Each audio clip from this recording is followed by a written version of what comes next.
Oh my God.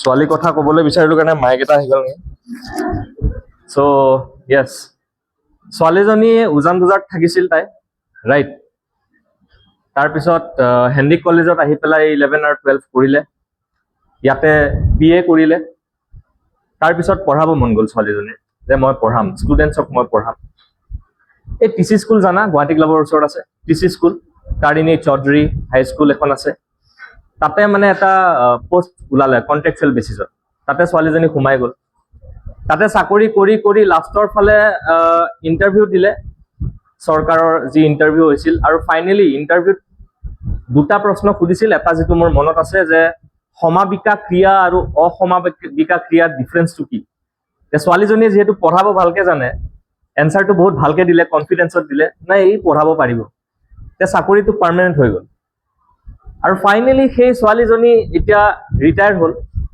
আৰু retire হোৱাৰ পিছত বহুত পইচা পালে আৰু সেই পইচাৰ ভাগ কিছু ময়ো পালো কাৰণ তেখেত মোৰ মা আছিল চ'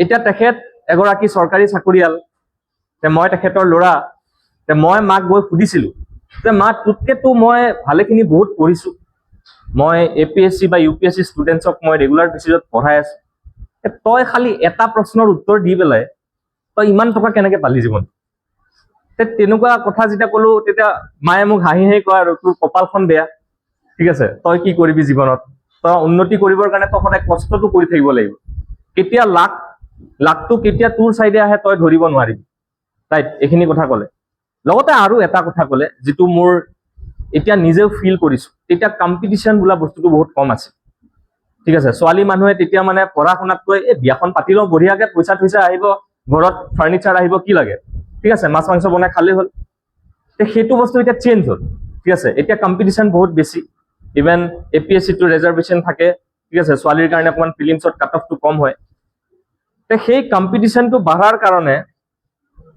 মই সেই বস্তুটো যেতিয়া মই নিজে পঢ়ি আছিলো ফিল কৰা নাছিলো এতিয়া যেনেকে মই এটা এক্সাম্পল দিওঁ যেতিয়া মই পঢ়ি আছিলো মই ইঞ্জিনিয়াৰিং যেতিয়া কৰি আছিলো সেকেন্ড ইয়াৰ মানত তোমালোকে যেনেকুৱা এইটো এটমস্ফিয়াৰ পাইছা যে এডভাৰটাইজে আহি পেলাই আজি এটা ওয়াৰ্কশ্বপ কণ্ডাক্ট কৰিছে ঠিক তেনেদৰে মই যেতিয়া ইঞ্জিনিয়াৰিং কৰি আছিলো আমাৰ কলেজত আহিছিল তেতিয়া শুনা পালো যে সিভিল সাৰ্ভিসেছৰ কাৰণে এটা সেমিনাৰ হ'ব আমাৰ মানে কি আৰু মই পাঞ্জাবত পঢ়িছিলো তেতিয়া লগৰ কিটা কয় যে চল বে ফেকাল্টি करते हैं क्या क्लास करना है ঠিক আছে গৈ সেমিনাৰ হলত বঢ়িয়াকে বহি দিলো আমি মানে বঢ়িয়াকে এনেকে তোমালোকে ভালকে বহি আছে আমি পুৰা ভৰি চৰি উঠাই এনেকে বহি থাকো মানে ঠিক আছে তেতিয়া কি হয় আমি জাজ কৰো কেনেকে যে ধৰা আমি তিনিজন আইছো কোনে কিমান ধুনীয়াকে ভাষণ দিব পাৰে 5 দিনই পাৰা নাই বৰ কৰিছে তাৰপিছত ই বঢ়িয়া কৈছে 8 মান দিম আৰু তেনেকুৱা আৰু এইটো কথা মই কিয় ক'লো তাতে ছোৱালী এজনীয়ে মানে ডিজাইন বনাই আছে তে আমিও ডিজাইন বনাইছো হয় তুমি তে মই ডোনাল্ডক আঁকিছিলো আগতে হা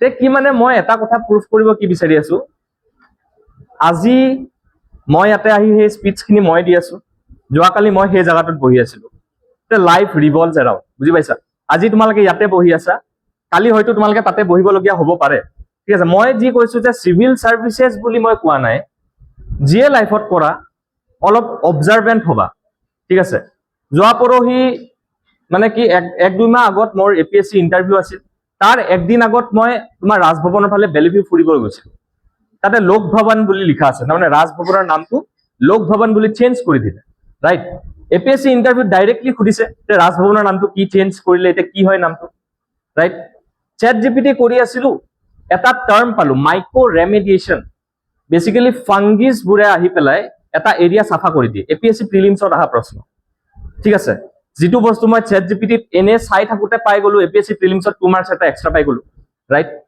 মই কৈছো যে অবজাৰভেন্ট হবলৈ শিকা ৰাইট অবজাৰভেন্ট হলে কি হয় তেতিয়া যিকোনো এটা মানে পৰিস্থিতিত তুমি নিজকে মানে যতে আছা এনভায়ৰনমেন্টত তুমি হেতু প্ৰাক ওভাৰকাম কৰি উলাই আহিব পাৰিবা মই হেতু কথা কৈছো এতিয়া কথাটো হল অলপ লাইফটো এতিয়া সিৰিয়াসলি লব লাগে যেতিয়া ডিগ্ৰী কৰি আছে যেহেতু সাৰে কলে এটো হানিমুন পিৰিয়ডত আছা তোমালোকে আৰু 4-5 বছৰ পিছত প্ৰবলেম সদায় বাঢ়িয়ে যায় প্ৰবলেমছ কমি নাহে জাস্ট ফাইনান্সিয়াল ডিপেন্ডেন্সি যদি বেলেগৰ ওপৰত থাকে তোমালোকৰ সেই প্ৰব্লেমছটো কি হয়, প্ৰব্লেমছবোৰ এম্প্লিফাই হৈ যায়।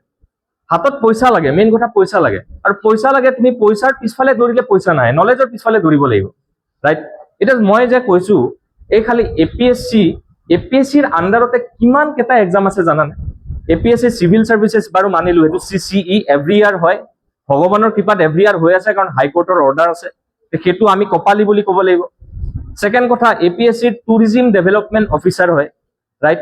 নেক্সট হয় এনফৰ্চমেণ্ট ইনস্পেক্টৰ হয়, চাইল্ড ডেভেলপমেণ্ট অফিচাৰ হয়, কালচাৰেল ডেভেলপমেণ্ট অফিচাৰ হয়, ৰিচাৰ্চ এছিষ্টেণ্ট হয়।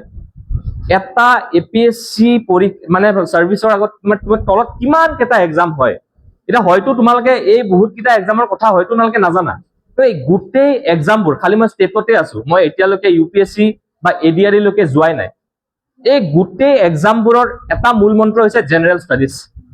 জেনেৰেল ষ্টাডিজ যদি তোমালোকে পঢ়ি লোৱা, তোমালোকে গোটেই পৰীক্ষাবোৰ দিব পাৰিবা। আৰু এবাৰ APSC লেভেললৈকে, UPSC লেভেললৈকে যদি জেনেৰেল ষ্টাডিজ পঢ়ি লৈ তুমি মানে কি পৰীক্ষাবোৰ দিব ষ্টাৰ্ট কৰা ন, তে ADRE তোমালোকৰ পানী লাগিব, ৰাইট? প্ৰব্লেমটো কি হয়, আমি 70 মান পালে পাছ কৰি যাম এনেকে ভাবো, মানে ঠিক ঠাক আৰু তাতকে বেছি মোক নালাগে, মই নিজে তেনেকুৱা আছিল, 70 এক্সপেক্ট কৰো, পাওঁ 55। নেক্সট টাইম যেতিয়া কি হ'ল, ক্লাছ 9ত মেথছখনত যে হ'ব আৰু পাছ কৰিলে হ'ল, ঠিক আছে, পাছেই নকৰিলো, ফেইল হৈ গলো, বুজি পাইছা? 11ত ফিজিক্সত ফেইল হৈ গলো, তাৰমানে মোৰ অৰিয়েণ্টেশ্যনটো মাইণ্ডত ভুল হৈ আছে। তাৰপিছত অকণমান বেছি ভাবিব ট্ৰাই কৰিলো, ঠিক আছে, 95 মান ভাবোচোন, তেতিয়া 85 মান পোৱা হলো, ৰাইট? তাৰপিছত যেতিয়া তোমাৰ এটা কথাটো কৈছো যে প্ৰথম অৱস্থাত যেতিয়া এই পৰীক্ষাটোৰ কথা মই ভাবি আছিলো, এইটো বহুত টান হ'ব, ৰাইট?